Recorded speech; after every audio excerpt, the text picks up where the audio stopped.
Excuse me, girl, this isn't the welfare line. First class is for people who can actually afford it. The words cut through the hum of the boarding cabin like broken glass. Every conversation froze, every head turned. At 2A, a tall, elegant black woman lifted her gaze from a slim tablet. Her expression did not flicker. She did not raise her voice. She simply replied, "I have a first-class ticket." Her name was Dr. Maya Carter. The way she carried herself told its own story: measured posture, tailored navy blazer, and a calmness so unshaken it unsettled those watching. But the flight attendant, Tessa Morgan, leaned closer, eyes sharp with suspicion. With an exaggerated motion, she yanked the boarding pass from Maya's hand and studied it as though searching for hidden flaws. Then, with a snap, she slapped it back against Maya's chest. The paper made a sharp crack that echoed through the hush. "Don't try to scam your way up here, honey." A ripple of judgment spread through the cabin. In 1C, a businessman smirked as he slid his phone from his pocket. In 1D, an elderly woman whispered to her husband, "They always try this." Other passengers shifted, uncomfortable but silent, unsure whether to look away or stare openly. Dr. Carter didn't move.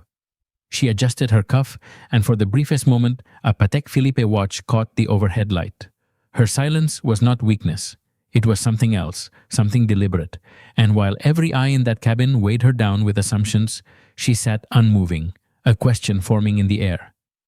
Have you ever been so underestimated that people couldn't see the power right in front of them? Have you ever been judged unfairly just by how you look?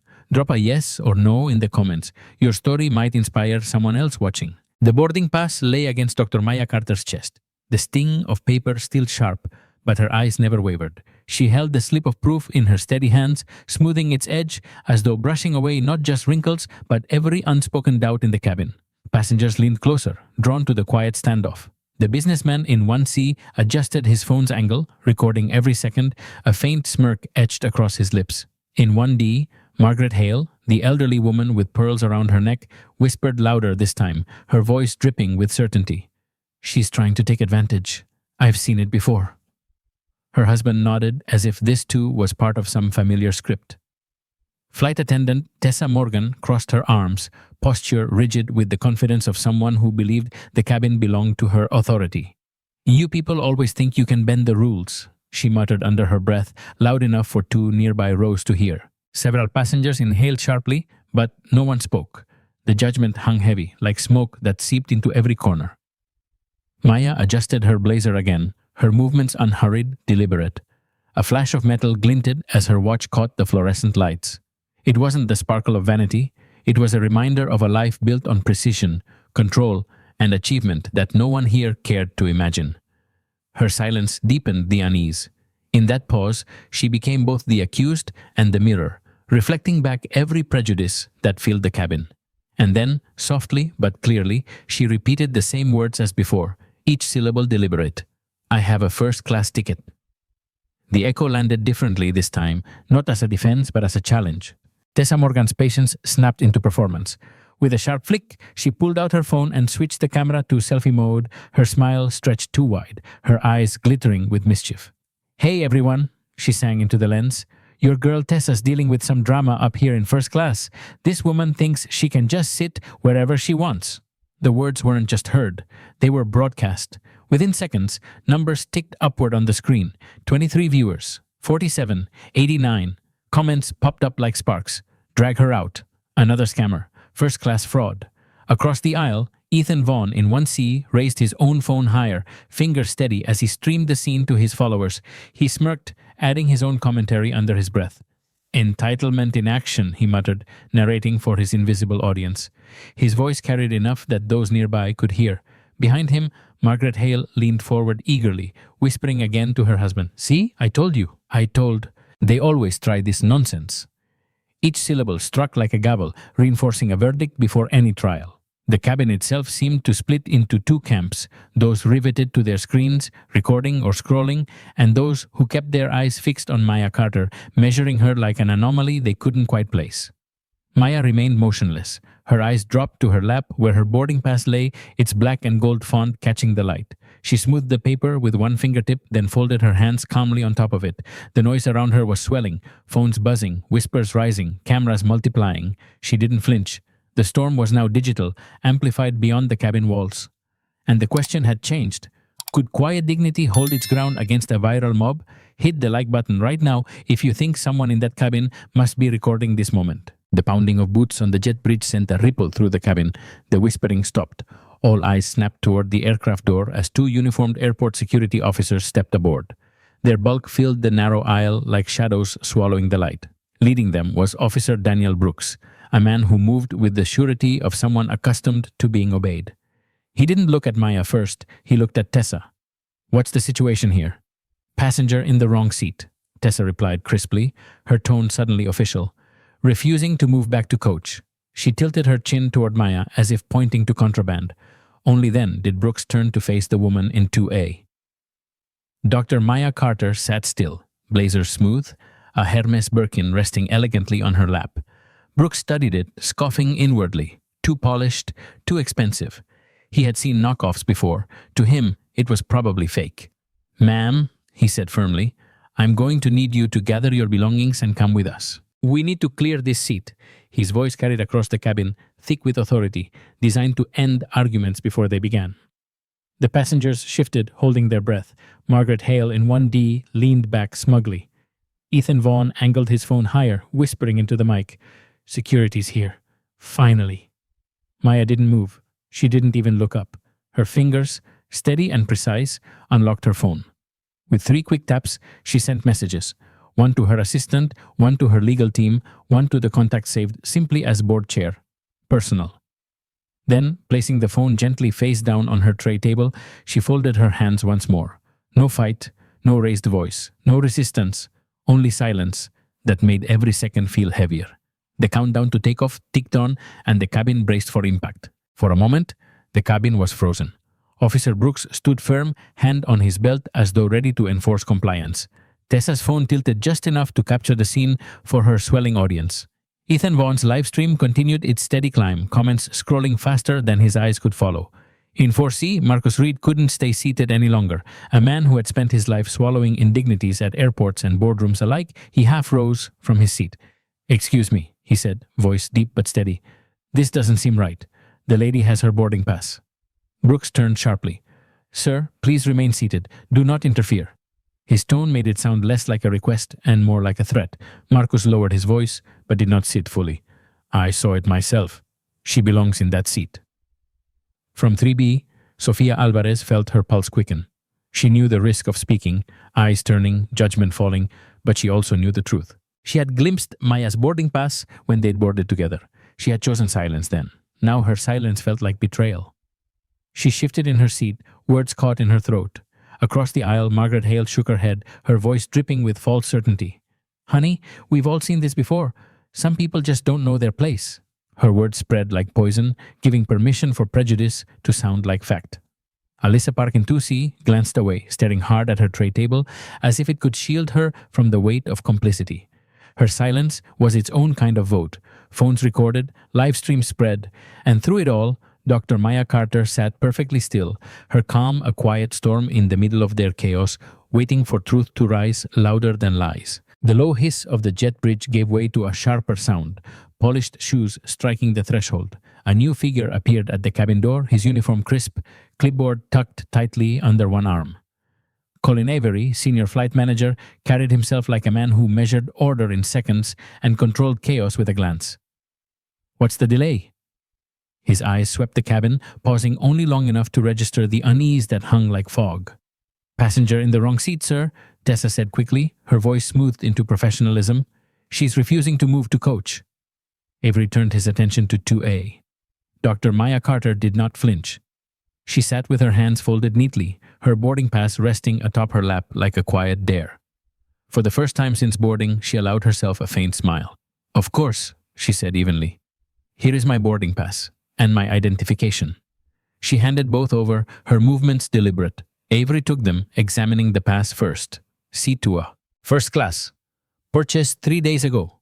Price $2,147. He studied the ID next. Dr. Maya Carter, Buckhead, Atlanta. Every detail aligned, yet doubt flickered in his eyes. 15 years of airline service had taught him that appearances deceive, that confidence can be staged. He looked at her watch, her bag, her calm expression. To him, it seemed too measured, too precise. "These documents appear legitimate," he said slowly, "but we've had issues with high-quality forgeries recently. I'll need to verify through our central system." The businessman in 1C muttered into his phone, "See? Even the manager's not buying it." His chat exploded with laughing emojis. Maya sat still, the ghost of her smile never fading. She knew the truth. Suspicion wasn't born of evidence, it was born of assumption. The hum of the cabin grew restless. Avery still held the boarding pass and ID, his brow furrowed, as though logic itself had betrayed him. He tapped on his tablet, waiting for the system to respond, eyes narrowing as if every second of silence confirmed his suspicion. From 4C, Marcus Reed stood straighter this time, no longer content with half measures. "Sir," he said firmly, his voice carrying farther down the aisle, "I watched her board. I saw her boarding pass. It said, first class, clear as day." A ripple of agreement, low but present, stirred a few rows back. A couple of passengers nodded silently, shifting in their seats. Then came the voice from 3B. Sofia Alvarez, her fingers tightening around the edge of her seat, found her courage. "He's right. I saw it too when she walked past me. The pass said 2A. I remember because I wished I had that seat." Her words, though soft, landed like stones in water, rippling outward, undeniable. Avery looked up, his face tightening, unwilling to concede ground in front of the growing audience of passengers, and the countless unseen viewers tuning into multiple live streams. "Thank you for your input," he said, his voice clipped, "but our records show irregularities. Until I receive confirmation, we cannot delay this flight further." The businessman in 1C chuckled into his phone. "See? Told you, it's all smoke and mirrors. People always have excuses." His stream lit up with laughing emojis and approving comments. Maya Carter did not turn toward her supporters or her detractors. She sat still, her eyes focused not on Avery's screen, but on the cabin itself, on the shifting line between silence and truth. She knew witnesses had spoken. She also knew the system was determined not to hear them. "Do you think calmness is the greatest strength here? Comment yes if you agree." The arguments swirled like turbulence, passengers murmuring, phones glowing, authority pressing in from every angle. Yet at the center of the storm, Maya Carter did not raise her voice, did not shift in her seat. Instead, she reached into her blazer with the grace of someone who knew exactly how much time she had left to act. From within, she withdrew a slim black leather case. Under the sterile cabin lights, its surface gleamed with understated power. She placed it carefully on the tray table before her, then, with deliberate precision, slid one card free. She did not flash it. She did not announce it. She simply laid it face down, her fingertips resting lightly on top as if keeping a secret the world wasn't yet ready to see. Her eyes lifted to meet Colin Avery's. "Mr. Avery," she said, her tone even but unyielding, "before you make any irreversible decisions, I strongly suggest you ask Captain Bennett to review the situation personally." Avery stiffened. "Ma'am, with all due respect, I have full authority here. The captain has delegated passenger issues to senior management. That means me." "I understand," Maya replied, her voice a calm blade, "but some decisions require the captain's direct attention." The words landed heavily, their weight magnified by the stillness with which she spoke them. Around her, passengers craned their necks. Sofia Alvarez leaned forward, eyes flickering between the hidden card and Maya's poised expression. Marcus Reed's breath caught. He knew something had shifted. From her seat, Tessa Morgan hissed into her phone for her live stream audience. "Y'all, she's stalling now, probably trying to come up with another lie." But even her voice carried a tremor she hadn't felt before. The card remained still. Its silence was louder than their accusations. The cabin door opened with a metallic click, and every head turned. Captain Samuel Bennett stepped inside, silver hair neat beneath his cap, uniform pressed to perfection. His presence carried the gravity of 30 years in the skies, the kind of authority that could quiet an entire crew with a single look. "What's the delay?" His voice was calm but edged with irritation, the kind reserved for matters that threatened takeoff slots and timetables.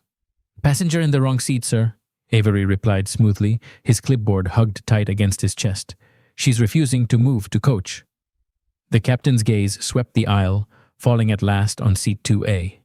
His eyes locked on Dr. Maya Carter. She didn't rise. She didn't explain. She simply met his stare with calm, unblinking certainty. For a long second, silence filled the cabin. Then something in Bennett's face shifted. His stern expression faltered, replaced by something heavier, recognition laced with unease. He straightened, his posture no longer braced for confrontation, but softened by awareness. "Everyone step back from C2A, he ordered suddenly. Officer Brooks blinked. "Captain, we were instructed to—" "Officer," Bennett interrupted, voice like steel. "Step back. Now." Both security officers complied instantly, confusion etched across their features. The businessman in 1C caught the moment on his live stream, his voice hitching mid-commentary.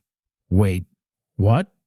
Why did the captain just—" Tessa's phone trembled in her hand. Her live stream chat exploded with question marks and frantic demands. What just happened? Why did his face change? Captain Bennett took a cautious step closer to Maya. His words, when they came, were softer, nearly reverent. "Ma'am," he said, voice lowering, "I sincerely apologize. There's been a terrible misunderstanding." Maya Carter remained perfectly still. Only her eyes told the truth. The showdown was just beginning. The tension in the cabin thickened with every breath. Captain Bennett stood frozen just a few steps from C2A, his apology lingering in the air like smoke. Passengers leaned into the silence, their phones lifted higher, live streams glowing brighter. Then, with unhurried precision, Dr. Maya Carter lifted her hand from the card that had rested face down on the tray. In one fluid motion, she turned it over. The gold-embossed lettering caught the cabin light, elegant and devastating in its simplicity. Carter Aerospace Holdings, Dr. Maya Carter, Chief Executive Officer and Founder, Primary Contractor, Commercial Aviation Division. Gasps spread like a wave. Sofia Alvarez covered her mouth. Marcus Reed leaned forward, eyes wide. Ethan Vaughn zoomed his camera in, his voice faltering as he read the words aloud for his live stream. Carter Aerospace, CEO, Founder. The chat erupted instantly. "No way. That's the leasing company. She owns the planes." "Is this real?" Captain Bennett's face drained of color. 30 years of aviation had taught him the names that mattered, the companies that held entire fleets in their grip. Carter Aerospace wasn't just another contractor. It was one of the 3 largest aircraft lessors in North America, a company with over $12 billion in assets. The realization rippled through the cabin. The Hermes bag, the watch, the calm. None of it was a performance. She wasn't trying to sneak into luxury. She was the architect of it. Maya didn't raise her voice. She didn't need to. Her gaze swept over the faces around her, settling briefly on Avery, then on Tessa. "Now," she said quietly, "do you still believe I don't belong in this seat?" Silence answered louder than words. The cabin seemed to shrink under the weight of their revelation. Phones hovered like satellites, each one capturing a different angle of the same truth. The gold lettering on Maya Carter's card gleamed with quiet authority, but she wasn't finished. With a measured hand, she picked up her phone and tapped the screen. A new app bloomed to life, sleek, professional, built for executives, not passengers. Its dashboard displayed real-time data, tail numbers, lease contracts, annual values. She rotated the screen so that the numbers glowed in the cabin light. "This aircraft," she said softly, her voice carrying farther than a shout ever could, tail number N847CA, is currently under lease from Carter Aerospace Holdings to Aerovista Airlines.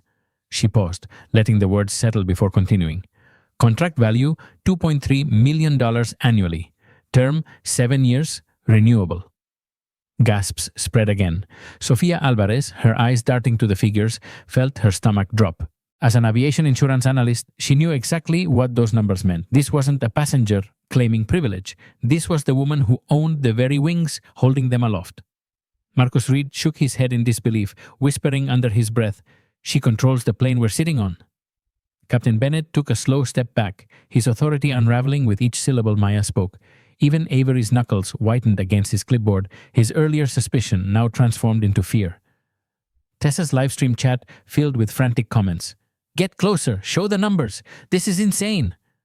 But her confidence was gone, her hand trembling as she angled the phone. Maya placed her phone back on the tray, calm as ever. "You questioned my right to this seat," she said evenly. "Perhaps you should question your right to this aircraft." The murmurs hadn't yet faded from the first revelation when Maya Carter reached calmly into her blazer once more. Every camera tilted closer, passengers craning to catch the next move. She withdrew a second card case, slimmer than the first, its edges worn from use but no less precise. With the same deliberate grace, she placed the card on her tray table, face up this time. The words shimmered under the cabin lights. Summit Meridian Partners, Dr. Maya Carter, Managing Partner, Transportation Sector Specialist. A collective gasp shivered through the rows. Ethan Vaughn squinted, reading aloud for his live stream audience, his voice unsteady now. Summit Meridian. Wait, isn't that the fund that... Maya's voice cut through, calm and exact.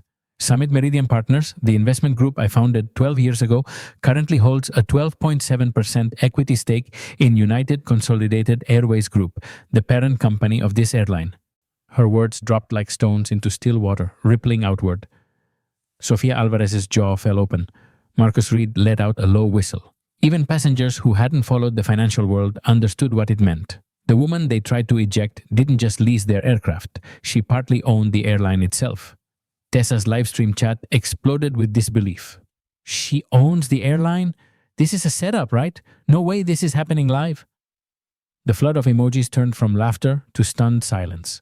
Avery's clipboard slipped slightly in his grip. His face had drained of color, his earlier certainty replaced with panic. Captain Bennett stood utterly still, the weight of 30 years in aviation experience reminding him how fragile power could be. Maya Carter's faint smile returned. So tell me, was I out of place in Seat 2A? Or were you out of place questioning me? The cabin air felt heavier now, charged with the weight of revelations no one had expected when boarding a routine flight. Yet Maya Carter wasn't finished. She reached for her phone again, scrolling with the deftness of someone who had prepared for every possibility. Mr. Avery, she began, her voice smooth, unwavering, your airline's lease agreements with Carter Aerospace contain Section 47, discrimination and hostile environment provisions. She tapped her screen, enlarging a PDF document. The bold clause filled the glass. Any lessee found to engage in discriminatory practices against protected classes while operating leased aircraft may face immediate contract review and potential termination. The words hit harder than any outburst could. Passengers leaned closer, squinting at the glowing text. Sofia Alvarez muttered, "Oh my God," as the reality sank in. A single clause could cost Aerovista millions. Avery's throat tightened. "Dr. Carter, But Maya wasn't done. She scrolled again, another document sliding into view. Furthermore, your company's employee social media policy, revised just 6 months ago, explicitly prohibits staff members from live streaming passenger interactions without consent. Her eyes lifted, locking on Tessa. Miss Morgan has been broadcasting this entire incident to hundreds of viewers in direct violation of company policy and potentially federal privacy law. All eyes swung to Tessa. Her phone was still in her trembling hand, the live stream counter glowing with more than 600 viewers. Her once smug face had gone ashen, her lips pressed thin as she fumbled to end the broadcast. Maya let the silence linger. The clauses spoke louder than any accusation could. She wasn't just defending herself. She was building an airtight case, brick by brick, against the very system that had tried to dismiss her. The cabin was so silent that the hum of the auxiliary power unit filled the air like a heartbeat. Tessa's live stream had finally gone dark, but not before hundreds of strangers had already captured the feed, saved it, and shared it across platforms. There was no undoing what had been exposed. Captain Bennett, pale but steady, reached into his jacket pocket and withdrew his phone. Every eye tracked his movements.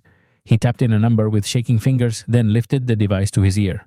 "This is Captain Samuel Bennett," he said, his voice louder than usual, carrying to the first 3 rows. "Employee ID 6429. I'm calling from Aerovista Airlines Flight AV1247, aircraft tail number N847CA. I need immediate verification on Dr. Maya Carter of Carter Aerospace Holdings." The passengers leaned forward, breath held.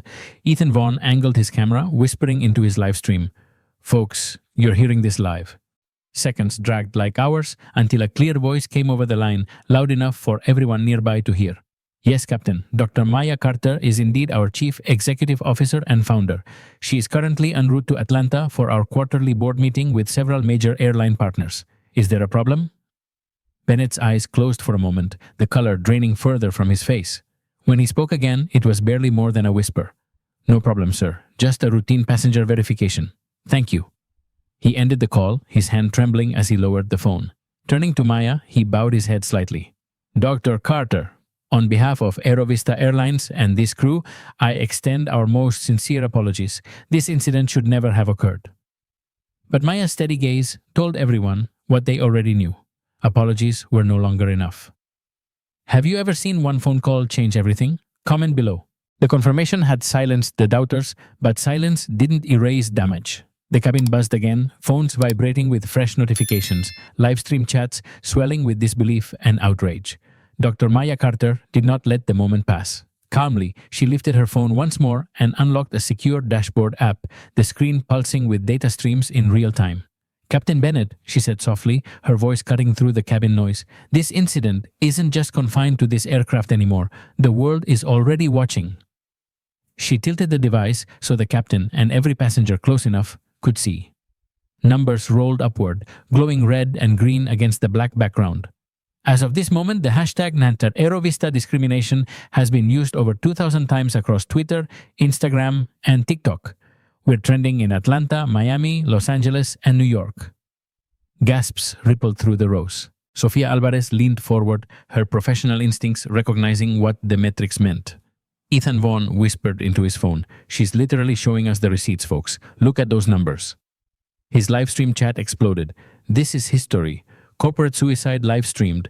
Maya scrolled again, revealing two stock tickers. Carter Aerospace Holdings is trading up 2.3% in the last 12 minutes. Meanwhile, United Consolidated Airways Group, your parent company, has dropped 1.8% and continues to fall as financial networks circulate the footage. The captain's jaw tightened. Avery's knuckles whitened on his clipboard. Tessa stared down at her folded hands, trembling. Maya laid the phone flat on her tray table, her voice steady. "The financial impact is already measurable, and it's accelerating." She leaned back slightly, her gaze sweeping across the sea of recording phones. "You wanted to question my seat. Now the market questions your company." The cabin was still buzzing with the aftershocks of Maya's stock market revelation when her phone lit up again, this time with a stark label across the screen. Legal emergency line. Without hesitation, she answered. "Dr. Carter speaking." Her voice was calm, but the authority in it sliced through the cabin chatter. Every passenger who could hear leaned closer. "Yes," she said, nodding slowly. "I'm fully aware of the situation. No, I'm still physically on the aircraft." Her eyes never left Captain Bennett as she spoke. "The entire incident has been recorded from multiple angles. Yes, prepare a full report on our exposure with Aerovista Airlines by tomorrow morning." A pause, then a quiet confirmation from the other end. Maya's expression didn't change. "Also, have legal begin drafting a comprehensive analysis of our contract termination options." She ended the call deliberately, slipping the phone back onto her tray table. The words hung in the air like thunder. Contract termination options. Captain Bennett swallowed hard. His hands tightened against his cap. Avery's face had gone pale, the clipboard trembling in his grip. Tessa froze, her mouth slightly open, as though realizing her career wasn't the only thing on the line. Maya leaned forward, folding her hands neatly, her gaze locked on the captain. Carter Aerospace currently maintains active contracts worth $847 million annually with Aerovista Airlines and its subsidiaries. We lease 67 aircraft to your fleet of 196. That's 34.2% of your operational capacity. The numbers hit harder than any accusation. The businessman in 1C, one smug, now whispered into his phone, "This isn't just a passenger dispute. This is corporate bloodletting, live." Maya's voice stayed level, deliberate. "So you see, Captain, this isn't just about one seat. It's about whether your airline can afford to lose a third of its wings." The numbers she had just spoken still echoed in the cabin air. 34% of the airline's wings bound to her company. But Dr. Maya Carter wasn't finished. She reached once more into her blazer pocket, fingers closing around the second card case she had placed aside earlier. With a steady hand, she lifted it, flipped it open, and placed the card face up where everyone could see. Summit Meridian Partners. Dr. Maya Carter, Managing Partner, Transportation Sector. Specialist for a moment, the words meant little to the uninitiated. Then she spoke, her voice even but resonant. "Carter Aerospace isn't my only interest in this industry. Summit Meridian Partners, the investment firm I founded 12 years ago, currently holds a 12.7% equity stake in United Consolidated Airways Group, your parent company." The silence that followed was deafening. Passengers blinked at one another, disbelief written on their faces. Phones tilted closer, capturing every word. Ethan Vaughan's live stream caught his own stunned whisper. She owns part of the airline. She's literally their boss's boss. His comment section exploded with capital letters, fire emojis, and frantic disbelief. Sofia Alvarez pressed her palm to her forehead. She knew exactly what that kind of equity meant. It wasn't just influence, it was control. Marcus Reed shook his head slowly, muttering, "They tried to throw out a shareholder." Tessa's trembling fingers fumbled with her phone, but it was too late. Her live stream audience had already seen and heard enough to understand the catastrophe unfolding. Captain Bennett stood frozen, his authority unraveling by the second. Avery's voice cracked as he whispered, This can't be real." But Maya's faint smile told everyone otherwise. "So," she asked calmly, "shall we keep pretending this is about a boarding pass?" The cabin was no longer divided by whispers. It was united by shock. Every passenger had their phones raised, recording not a spectacle, but a reckoning. And still, Maya Carter's voice never rose above calm clarity. "Mr. Avery," she began, her tone slicing through the hush like a scalpel, "I'd like to remind you of another detail from our agreements. Section 47 of the Carter Aerospace Standard Lease Agreement, Discrimination and Hostile Environment." She lifted her phone, scrolling until the clause filled the screen. The bold text glowed as she read aloud. "Any lessee found to engage in discriminatory practices against protected classes while operating leased aircraft may face immediate contract review and potential termination." Passengers leaned closer, eyes darting between Maya's screen and Avery's paling face. Marcus Reed muttered, "That's checkmate."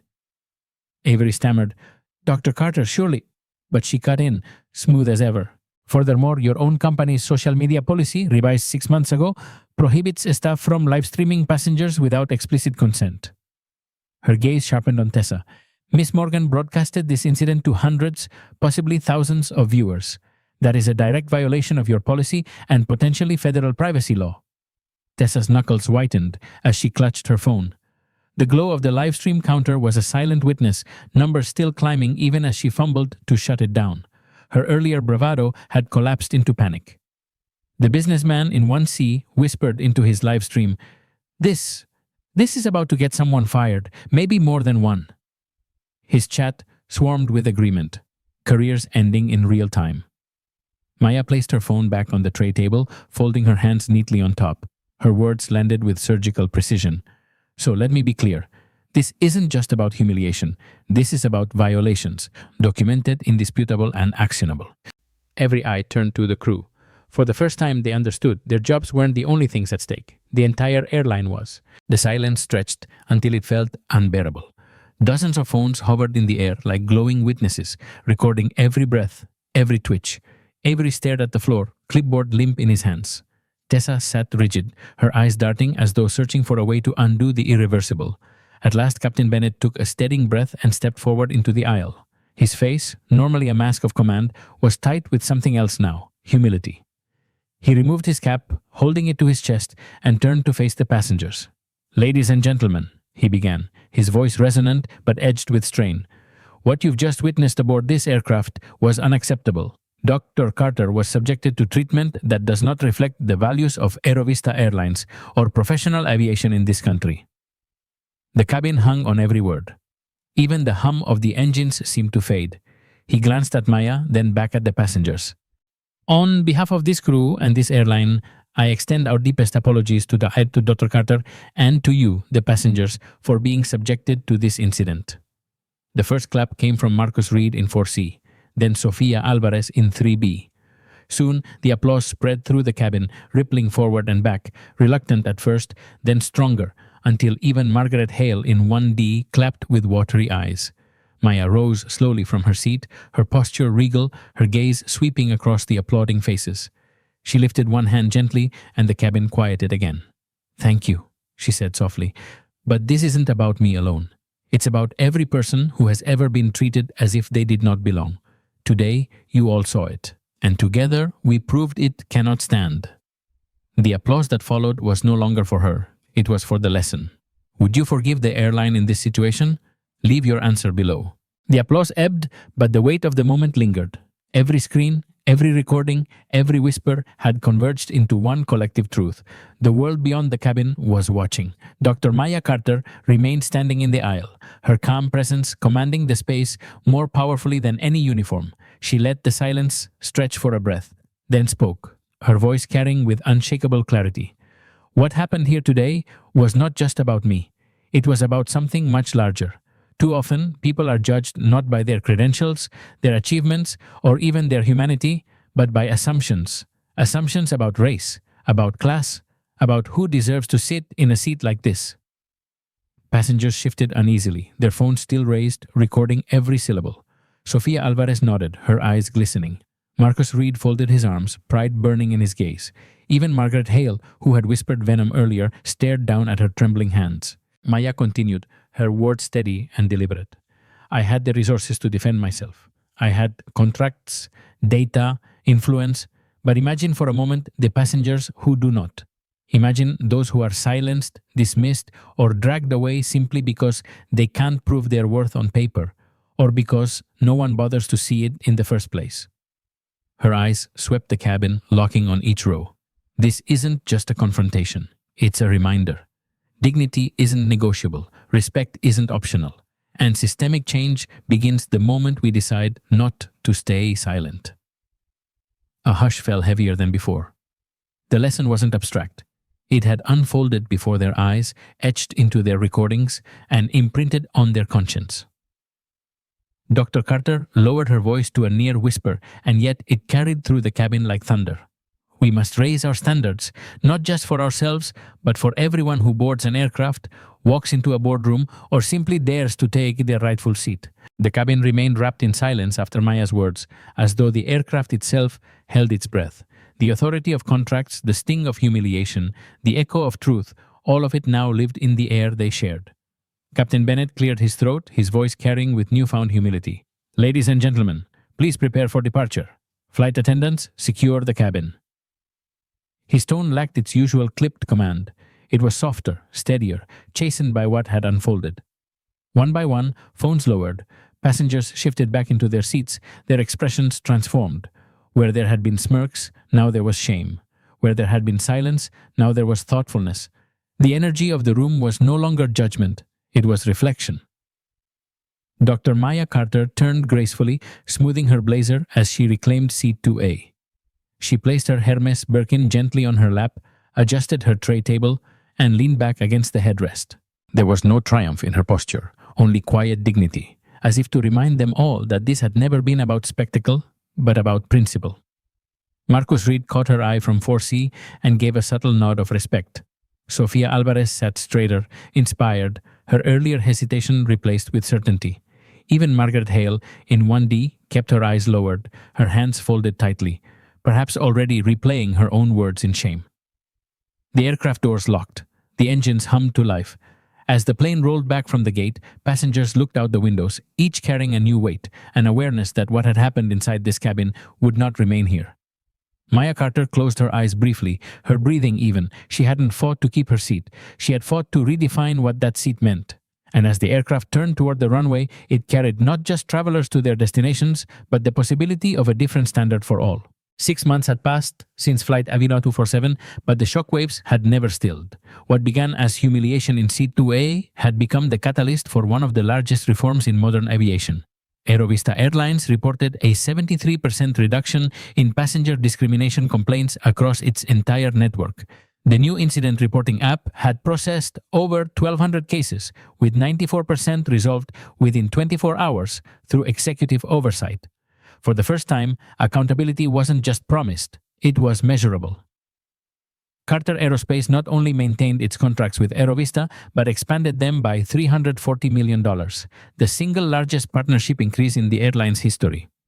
Investors read the numbers as proof. Trust wasn't only moral, it was profitable. The ripples reached individuals too. Marcus Reed, the passenger who spoke first, became a visible advocate in civil rights forums, telling the story of that flight as a lesson in courage. Sofia Alvarez, inspired by her own moment of hesitation, turned in action, launched a consulting firm specializing in diversity standards for international carriers. Margaret Hale, once the face of prejudice in Row 1D, volunteered to serve on Aerovista's new passenger advisory board, lending her time to learn and to repair. Even Officer Brooks, who had followed procedure too rigidly that day, was promoted to head of the airline's newly created Passenger Advocacy Security Division, where he implemented training rooted in empathy and de-escalation. And at the center of it all stood Dr. Maya Carter. She established the Dignity in Transit Foundation, providing legal aid for travelers facing discrimination. In its first year, the foundation handled 847 cases and won policy changes in more than 90% of them. Flight AV1247 had lifted off late that day, but it carried something greater than passengers. It carried the birth of the Carter Protocol, a standard now studied in aviation schools, taught as proof that quiet power, armed with preparation, principle, and patience, can transform an industry. Want more powerful stories like this? Hit subscribe and turn on notifications.